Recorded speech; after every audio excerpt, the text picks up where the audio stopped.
শুনে রাখো ইউটিউব চ্যানেলে আবারও স্বাগতম জানাই। দেখুন বন্ধুরা, আবারও একটা নোটিশ বেরিয়ে এসেছে যে কলকাতার মিউনিসিপ্যাল কর্পোরেশন থেকে একটা নোটিশ বেরিয়ে এসেছে, যেখানে বহু সংখ্যক কর্মী নিয়োগ করা হচ্ছে। শুধুমাত্র মাধ্যমিক পাস যোগ্যতায় কর্মী নিয়োগ করা হচ্ছে। তো বন্ধুরা, এই ভিডিওর মাধ্যমে বোঝাবো যে কারা কারা এই পোস্টের জন্য আবেদন করতে পারবেন, কী কী যোগ্যতার প্রয়োজন রয়েছে এবং কীভাবে আপনারা আবেদন করবেন, আবেদনের শুরুর তারিখ, শেষ তারিখ সমস্তটাই এই ভিডিওর মাধ্যমে বুঝিয়ে দিচ্ছি। যদি আপনারা 5 মিনিটের ভিডিওটা ধৈর্য ধরে দেখেন তো আপনারা অনেকটাই বুঝতে পারবেন। যদি বুঝতে পারেন সেক্ষেত্রে আপনাদের ফর্ম ফিল আপ করতে অনেকটাই সুবিধা হয়ে যাবে। তো বন্ধুরা, শেষ অবধি ভিডিওটা দেখতে থাকুন। দেখুন বন্ধুরা, অন স্ক্রিন নোটিফিকেশনটা শো করছি। যদি স্ক্রিনের দিকে খেয়াল করেন তাহলে বুঝতে পারবেন যে অ্যাকচুয়ালি কোন জায়গা থেকে নোটিশটা বেরিয়ে এসেছে। দেখুন, ফার্স্টেই যেটা উল্লেখ করে লেখা রয়েছে, the Kolkata municipal corporation office of this chief municipal health officer SN Banerjee road, কলকাতার 7,13,000 এই জায়গা থেকে নোটিশটা বেরিয়ে এসেছে। তারপর নোটিশের ডেটটাও এখানে উল্লেখ করে লেখা রয়েছে 22/11/2023 তারিখে নোটিশটা বেরিয়ে এসেছে। তারপর দেখুন, নোটিশে বিস্তারিতভাবে উল্লেখ করে লেখা রয়েছে। আপনাদের দেখিয়ে দিই। ফার্স্টে যেটা উল্লেখ করে লেখা রয়েছে, অর্থাৎ কোন ডিপার্টমেন্টের জন্য এখানে রিক্রুটমেন্টটা করা হচ্ছে বা কোন পোস্টের জন্য রিক্রুটমেন্টটা করা হচ্ছে সেটাও এখানে উল্লেখ করে লেখা রয়েছে। The health department of the Kolkata municipal corporation, অর্থাৎ স্বাস্থ্য বিভাগের, মিউনিসিপ্যাল কর্পোরেশনের স্বাস্থ্য বিভাগের ডিপার্টমেন্ট থেকে এটা বলা হয়েছে। এবং তার নিচে লেখা রয়েছে পোস্টগুলো, the post honorary health worker HHW under health department of KMC।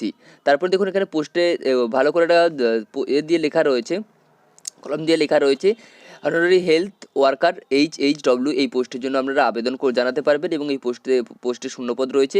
এই ক্ষেত্রে আপনারা শূন্যপদ যেটা পাবেন 118, অর্থাৎ 118টা আপনারা শূন্যপদ পেয়ে যাবেন এই KMC কলকাতা মিউনিসিপ্যালিটি কর্পোরেশনের জন্য।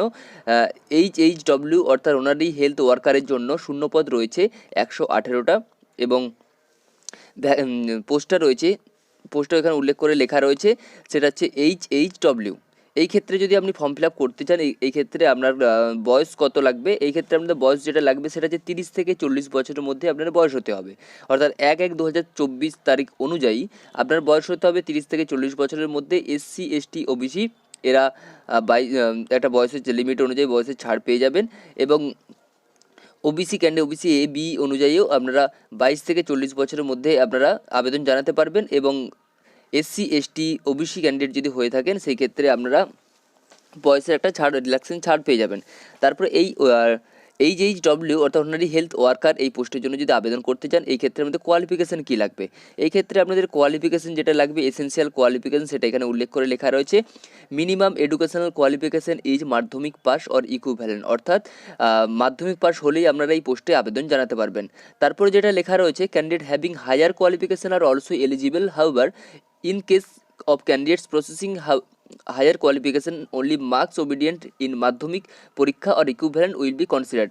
অর্থাৎ আপনি মাধ্যমিক পাস হলে আবেদন করতে পারবেন। যদি এর থেকে উচ্চতর আপনি শিক্ষার যোগ্যতা আপনার থেকে থাকে সেই ক্ষেত্রেও আপনি আবেদন জানাতে পারবেন, কিন্তু আপনার মাধ্যমিকের এক্সামের অর্থাৎ মাধ্যমিক পরীক্ষার নাম্বারের উপরে ভিত্তি করে আপনাকে এখানে সিলেকশন প্রসিডিউরটা আপনার কমপ্লিট হবে। অর্থাৎ অবশ্যই মনে রাখবেন যে মাধ্যমিকের নাম্বারের বিশেষ করে বা মাধ্যমিকের রেজাল্ট অনুযায়ী আপনাদের এখানে সিলেকশন প্রসিডিউরটা কমপ্লিট করা হবে। তো তারপরে এখানে টার্ম অ্যান্ড কন্ডিশনটা কী বলা রয়েছে দেখুন। টার্ম অ্যান্ড কন্ডিশন যেটা বলা রয়েছে সেটা হচ্ছে only women candidate who R married, widow, divorce are eligible, অর্থাৎ শুধুমাত্র মহিলা প্রার্থীরাই এই পোস্টে আবেদন জানাতে পারবেন, সেটা এখানে উল্লেখ করে লেখাই রয়েছে। আপনারা যদি ভালো করে খেয়াল করেন তাহলে ফার্স্টে লেখা আছে, দেখুন, only women candidate who R married, widow, divorce are eligible, শুধুমাত্র মহিলা, বিবাহিত, বিধবা এবং ডিভোর্সি মহিলারা এখানে আবেদন জানাতে পারবেন। এবং সেই ক্ষেত্রে আপনাকে অবশ্যই আপনার সার্টিফিকেট অবশ্যই থাকতে হবে। আপনি যে ম্যারেজ রেজিস্ট্রি সার্টিফিকেট, বা যদি আপনি উইডো হয়ে থাকেন তার সার্টিফিকেট, যদি আপনি ডিভোর্স হয়ে থাকেন তার সার্টিফিকেট অবশ্যই আপনার এখানে ফর্ম ফিল আপ করতে প্রয়োজন হবে। তারপরে যেটা লেখা রয়েছে, রেসিডেন্সিয়াল অ্যাড্রেস হিসাবে মাস্ট আপনার কলকাতা মিউনিসিপ্যালিটি কর্পোরেশন এরিয়ার মধ্যে আপনার স্থায়ী বাসিন্দার সার্টিফিকেট থাকতে হবে, অর্থাৎ রেসিডেন্স সার্টিফিকেট থাকতে হবে কলকাতা মিউনিসিপ্যালিটি কর্পোরেশন এরিয়ার মধ্যে। তারপরে এখানে যেটা লেখা রয়েছে, মান্থলি আপনাদের অনারি লেখা রয়েছে একটা কনসিডারেশন 4,500 টাকা করে আপনারা পেয়ে যাবেন এই ক্ষেত্রে। তারপরে আপনাদের যেটা উল্লেখ করে লেখা রয়েছে কীভাবে আপনারা আবেদন জানাবেন। এই ক্ষেত্রে যদি আপনারা ফর্ম ফিল আপ করতে চান, অর্থাৎ এই ক্ষেত্রে যদি আপনারা ফর্ম ফিল আপ করতে চান, এই ক্ষেত্রে আপনাদের যেই জায়গা থেকে আপনাকে ফর্ম ফিল আপ করতে হবে এবং আবেদন শেষ তারিখ এবং কীভাবে আবেদন করবেন সেটা এখানে উল্লেখ করে লেখা রয়েছে। The eligible candidate are requested to submitted online application through KMC website, অর্থাৎ কেএমসি ওয়েবসাইটে গিয়ে আপনাকে আবেদন করতে হবে, সেটা এখানে উল্লেখ করে লেখাই রয়েছে কোন ওয়েবসাইটে গিয়ে আপনারা আবেদন করবেন। www.kmcgovernment.in এই ওয়েবসাইটে গিয়ে আপনাকে আবেদন করতে হবে। আর আবেদনের শুরুর তারিখ রয়েছে 9/2/2024 এবং আবেদনের শেষ তারিখ রয়েছে 29/2/2024, অর্থাৎ আবেদন অলরেডি স্টার্ট হয়ে যাবে।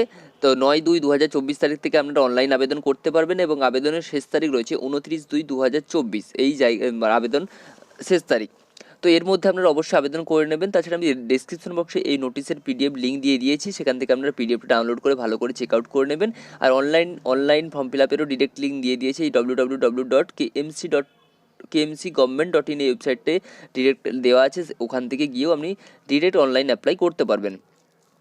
তো অনলাইন অ্যাপ্লাইয়ের জন্য আপনার যখন অনলাইন অ্যাপ্লাই করবেন, যেখানে সাপোর্টিং ডকুমেন্টস হিসেবে আপনাদের যেটা প্রয়োজন হবে সেটা হচ্ছে এজ প্রুফ হিসেবে আপনার মাধ্যমিকের অ্যাডমিট এবং পাস সার্টিফিকেট লাগবে। এবং দ্বিতীয় নম্বর যেটা লাগবে হচ্ছে রেসিডেন্সিয়াল অ্যাড্রেস প্রুফ, যেটা হচ্ছে আধার কার্ড, ভোটার কার্ড এবং রেশন কার্ড হলেই হবে। 3 নম্বরে যেটা লাগবে আপনার হচ্ছে মাধ্যমিক বা ইকুইভ্যালেন্ট মার্কশিট, যদি মাধ্যমিক পাস করে থাকেন তাহলে মাধ্যমিকের মার্কশিট লাগবে, যদি তার থেকে উচ্চতর হয়ে থাকেন মাধ্যমিকও লাগবে, প্লাস উচ্চতর কোয়ালিফিকেশন আপনি দিতে পারেন। তারপর 4 নম্বরে যেটা লেখা রয়েছে সেটা হচ্ছে caste certificate, SC ST OBC যদি ক্যান্ডিডেট হয়ে থাকেন সেই ক্ষেত্রে আপনাকে কাস্ট সার্টিফিকেটটা প্রয়োজন হবে। এবং 5 নম্বরে যেটা বলা রয়েছে সেটা যে ম্যারেজ সার্টিফিকেট হিসেবে আপনার ভোটার আইডি, রেশন কার্ড, আধার কার্ড, যেটাতে উল্লেখ আছে ম্যারেজ বলে আপনার স্বামীর নাম উল্লেখ থাকবে, সেইটা আপনাকে সাবমিট করাতে হবে। তারপর 6 নম্বরে যেটা রয়েছে সেটা যে ডেথ সার্টিফিকেট অফ হাজব্যান্ড, যদি উইডো কোনো ক্যান্ডিডেট হয়ে থাকেন অর্থাৎ বিধবা ক্যান্ডিডেট হয়ে থাকেন সেক্ষেত্রে স্বামীর ডেথ সার্টিফিকেটটা আপনাদের প্রয়োজন হবে। এইভাবে আপনারা ফর্মটা ফিল আপ করতে পারেন। এইভাবে আপনারা সাপোর্টিং ডকুমেন্টস দিয়ে আপনারা ভালো করে সুন্দরভাবে ফর্মটা ফিল আপ করবেন।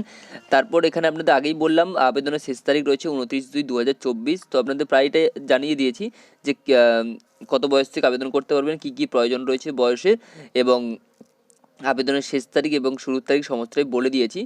তো বন্ধুরা, যদি আপনাদের প্রয়োজন হয়, যদি আপনার কোয়ালিফিকেশনের সাথে ম্যাচ করে, অবশ্যই ফর্মটা ফিল আপ করতে পারেন। কলকাতা মিউনিসিপ্যালিটির আন্ডারে এটা আপনারা এই অপরচুনিটিটা এবং রয়েছে আপনাদের। তো অবশ্যই মনে রাখবেন, যদি আপনাদের প্রয়োজন হয় অবশ্যই ফর্মটা ফিল আপ করে নেবেন। তো বন্ধুরা, আমি আর ভিডিওটা বড় করছি না, আপনাদের প্রায়টাই বুঝিয়ে দেওয়ার চেষ্টা করেছি। তো বন্ধুরা, আমি বারবারই বলি আপনারা অনেক অভিজ্ঞ এবং আপনারা অনেক জানেন বুঝেন। তো বন্ধুরা, শেষে একটা কথাই বলতে চাই, আমার ইনফরমেশন ভিডিও দেখে যদি আপনাদের একটু কাজে আসে বা একটু উপকারে আসে, পরবর্তী ভিডিও পাওয়ার জন্য আমার চ্যানেলকে সাবস্ক্রাইব করুন, লাইক করুন এবং শেয়ার করুন। সাথে থাকুন, পাশে থাকুন। নমস্কার।